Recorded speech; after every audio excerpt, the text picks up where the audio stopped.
Alors, Peter, pour commencer, puisque c'est vraiment sans précédent, les premiers ministres ont dit qu'ils vont appuyer les lignes directrices. Quelles sont les possibilités ici? Est-ce que vous pourrez réduire cela à un plus petit nombre de lignes directrices pour toute la communauté cardiovasculaire? Est-ce qu'on peut vraiment faire quelque chose avec cela? Et je reviendrai à Tom, mais comment répondrait Tom à cela? C'est très bien que les premiers ministres maintenant seront obligés d'annoncer quelque chose d'ici 2 ou 3 ans. Il y aura un suivi. Ils seront obligés d'y donner suite. Plusieurs provinces sont déjà très motivées. Alors, ce que nous voulons faire, c'est d'élaborer plusieurs outils et ensuite, on verra peut-être différentes possibilités dans différentes provinces. Alors, l'Ontario est très intéressé au dossier médical électronique. L'Alberta se penche sur la stratégie pour la prise en charge des maladies chroniques. Et il y a des provinces qui travaillent beaucoup auprès des communautés de soins primaires. Alors, nous voulons élaborer les indicateurs sur les processus, les indicateurs sur la qualité qui seront mesurés mais à long terme, on veut voir un impact pouvoir mesurer les taux de complications et de réadmission aux hôpitaux, par exemple. Merci. Tom, est-il possible d'avoir un document sur ces lignes directrices qui sera accepté par tout le monde à travers le pays au fur et à mesure que vous mettez en place vos réseaux cliniques? Mais la pratique, les lignes directrices du haut vers le bas sont peut-être mal pensées dès le départ. Bon, c'est une idée, mais je pense que ce n'est pas le cas pour S'échange. Il y a toute une série de contenus qui a été préparé, élaboré depuis 25 ans. Et ils en font, toute cette base de données, ils en font quelque chose qui est applicable. Mais même encore, quoi qu'on fasse, il faut que ça devienne faisable, visible, et le public doit le comprendre. Ce qu'on peut apprendre ici, on veut améliorer la surveillance de la tension artérielle par les pharmaciens. Lorsque les gens vont en pharmacie pour chercher leurs médicaments, les pharmaciens pourraient les suivre.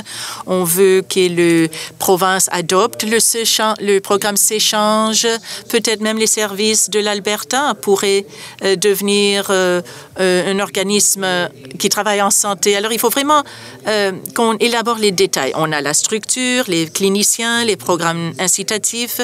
Et maintenant, ça prend ce genre d'informations qui nous aidera à le mettre en œuvre. Merci. Carole, le cancer est un peu différent. Pouvez-vous nous donner vos commentaires sur cette tendance ou ce souhait de trouver des lignes directrices partagées par tous? Vous voulez dire au niveau national? Oui, mais je pense que ça se fait déjà parce que puisque les soins de lutte contre le cancer sont déjà très bien organisés dans les différentes provinces. Plusieurs provinces ont déjà élaboré leurs propres lignes directrices et leurs études elles n'étaient pas pareilles entre les différentes provinces, mais il s'est fait plusieurs choses dernièrement qui ont vraiment mené à des gros changements. Premièrement, il y a eu ce programme d'examen des médicaments et il y a maintenant, ceci est un examen national des données cliniques et ceci, l'évaluation des technologies va nous donner des résultats également. Et on reconnaît aujourd'hui que les données probantes sont les données, mais leur application doit peut-être être considérée en contexte, mais les analyses et les recommandations devraient être uniformes à travers le pays. Le monde du cancer est organisé depuis très longtemps, mais quand on parlait de cancer, de radiothérapie et chimiothérapie, c'est cela qui a créé cette uniformisation. Mais nous, on vise plus les modèles de soins. La plupart des chirurgies pour le cancer sont faites par des chirurgiens généraux.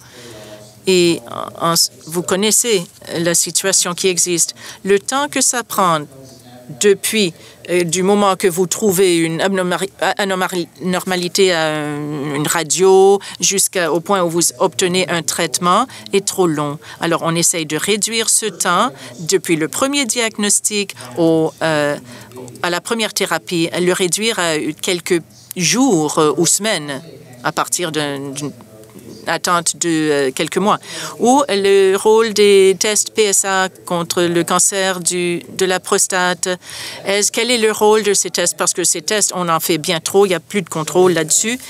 Mais après le diagnostic du cancer, peut-être que oui, on devrait continuer. Si on ne peut pas réussir dans le cancer, je pense qu'on ne peut réussir nulle part, en fait, parce que c'est déjà assez bien organisé.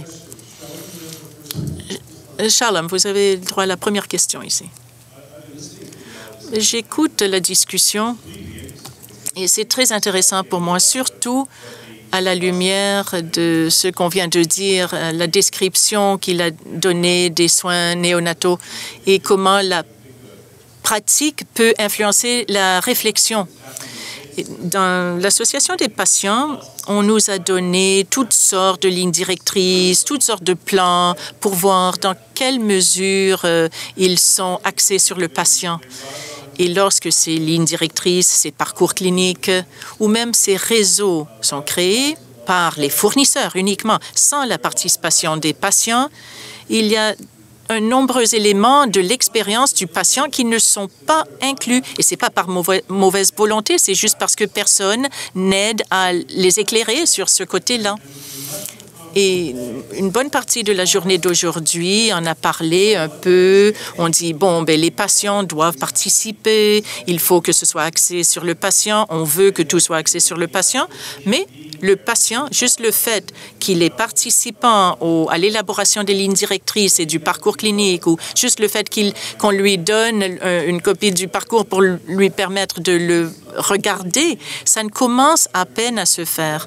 Et je vous encouragerai de reconnaître ce fait et de réellement commencer à inclure un plus grand nombre de patients dans tous ces processus afin d'avoir réellement le point de vue du patient dans tous ces programmes.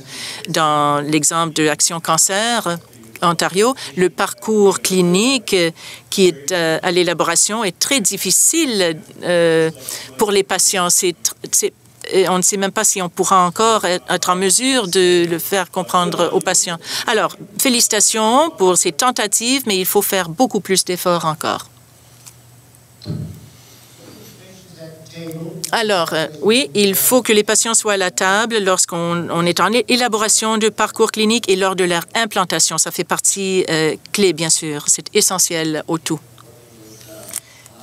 Et oui, si les patients travaillent au sein de la Fondation pour les AVC et d'autres organismes de ce genre, ils ont un accès direct aux patients pour savoir ce qui fonctionne et ce qui ne fonctionne pas.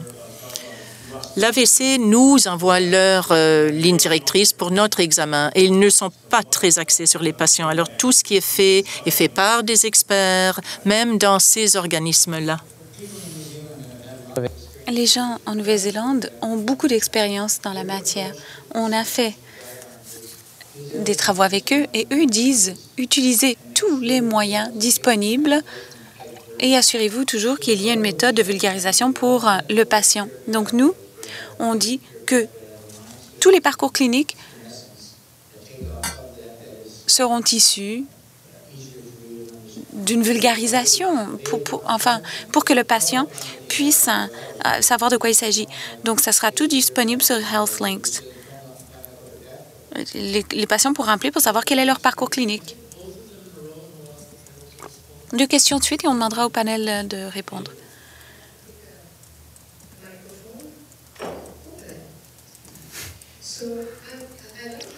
J'aimerais partager quelques réflexions et peut-être quelques préoccupations, mais je ne veux certainement pas apparaître négative.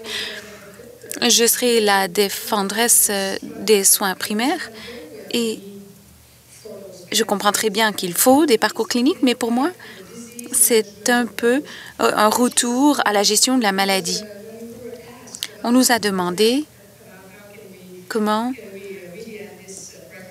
on pouvait véritablement avoir un meilleur système de soins primaires. Et vraiment, la caractéristique des soins primaires et les fournisseurs, qu'il s'agisse de médecins ou d'infirmières, c'est que nous sommes neutres sur le plan des maladies.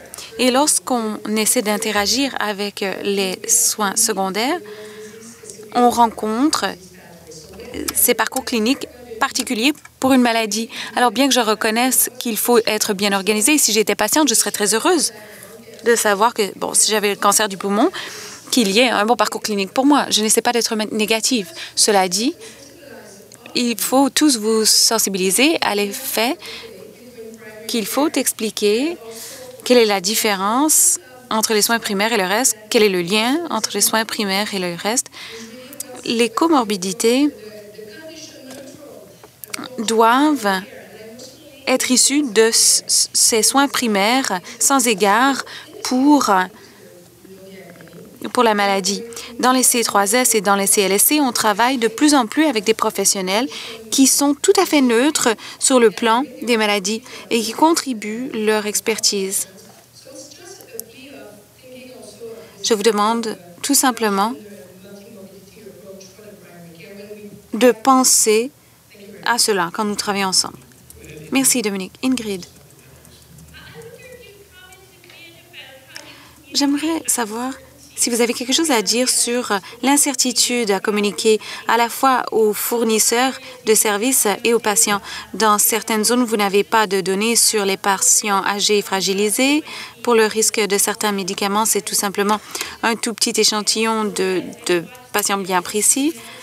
Donc, je lis les rapports du Institute of Medicine qui essaie d'envisager comment l'incertitude entourant les données probantes doit être mieux communiquée à la fois aux fournisseurs de services comme aux patients. Donc, pouvez-vous dire comment ça marchera avec vos lignes directrices? Carol.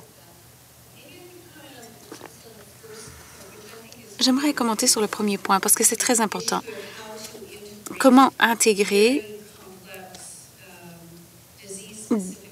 des lignes directrices particulières à une condition, à une maladie, et les faire fonctionner dans l'environnement des soins primaires, environnement qui doit être neutre sur le plan de la maladie. Eh bien, nous reconnaissons cela avec notre méthode électronique. Ça marche très, très bien pour l'infirmière navigatrice, pour le patient, dont la préoccupation principale est de savoir bon, s'il a le cancer du poumon. C'est le médecin de famille qui doit intégrer ça à son bureau. Et ça, ce sera un défi pour une longue période de temps. S'agissant de la communication de l'incertitude, il existe bien des domaines où il y a soit incertitude ou alors il y a des choix qui doivent être compris dans le contexte des valeurs de la personne en question. La vision que nous avons est la suivante. Dans le parcours, lorsqu'il y a incertitude, il faut le dire clairement en expliquant pourquoi cette incertitude existe.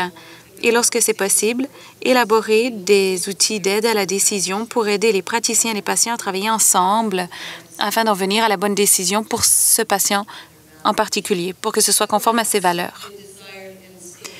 C'est ce que l'on souhaite ultimement. Je ne prétends pas qu'on y est, mais il y a certainement des outils d'aide à la décision. Enfin, il y en a beaucoup qui sont disponibles dans le cancer qui pourraient s'inscrire dans un parcours clinique. Laissez-moi aussi dire ce qui est assez évident. Lorsqu'il y a incertitude, parfois, il faut faire plus de recherches. Donc, à cet égard, nous avons des exemples. On travaille avec le gouvernement de l'Alberta, entre autres. On va avoir des pompes à insuline à titre public, c'est-à-dire remboursées par la province. C'est une décision qui a été prise. La question est de savoir comment est-ce qu'on va y parvenir. Qui devrait les obtenir et en vertu de quelles conditions et qui devrait les conserver après une période de temps. Oui, il existe de la littérature scientifique à ce propos, mais pas grand-chose de très clair. Donc, on va donner accès à ces pompes avec des mesures très claires sur une période de temps pour ne pas, dans un an, se demander quels sont les résultats de cette mesure. Donc, devant l'incertitude, soyons clairs, il faut parfois se débarrasser de cette incertitude. Je vais vous demander de remercier le panel. Il a été extraordinaire et s'en est tenu au délai qui leur était imparti.